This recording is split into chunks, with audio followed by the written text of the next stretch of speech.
ఉత్తరప్రదేశ్లోని ప్రయాగ్రాజ్లో జరుగుతున్న మహాకుంభమేళలో తొక్కిసలాట జరిగి 15 మంది భక్తులు మృతి చెందారు.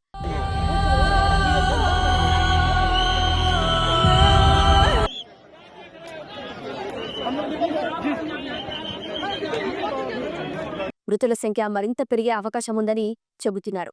అయితే నేడు మౌని అమావాస్యను పురస్కరించుకొని సంగమం వద్ద స్నానాలు ఆచరించేందుకు భక్తులు పెద్ద సంఖ్యలో తరలివచ్చారు.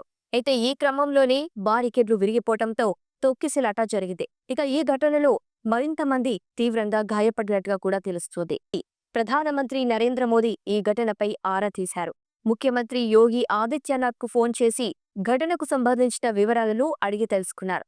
కాగా తొక్కిసలాట నేపథ్యంలో 13 మంది అఖాడాలు మౌని అమావాస్య అమృత స్నానాలను రద్దు చేశాయి. సంగమం వద్ద జన సమూహం ఎక్కువగా ఉండటంతో ఈ నిర్ణయం తీసుకున్నట్టు అఖాడా పరిషత్ అధ్యక్షుడు రవీంద్ర పురి తెలిపారు. అయితే మౌని అమావాస్య రెండవ రోజు అమృత స్నానం కావటంతో ప్రయాగ్రాజ్ కు పెద్ద ఎత్తున భక్తులు తరలివచ్చారు.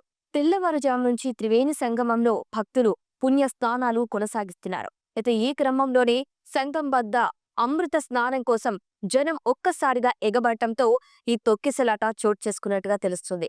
తెల్లవారుజామున 2:30 గంటల తర్వాత నుంచి ఘాట్లోకి భక్తుల్ని అనుమతిచ్చారు. ఈ సమయంలో సెక్టర్ 2 ప్రాంతంలో ఓ చోట బారికేడ్ తీసినప్పుడు భక్తులు ఒక్కసారిగా ముందుకు దూసుకొచ్చారు. దీంతో తొక్కిసలాట చోటు చేసుకుంది. 40 మందికి పైగానే భక్తులకు గాయాలైనట్టుగా పేర్కొంటున్నారు. ఇక గాయాలైన వారిని సెక్టర్ 2 ఆసుపత్రి నుంచి చికిత్స అందిస్తున్నారు. పలువురు మరణించినట్లు కూడా సమాచారం.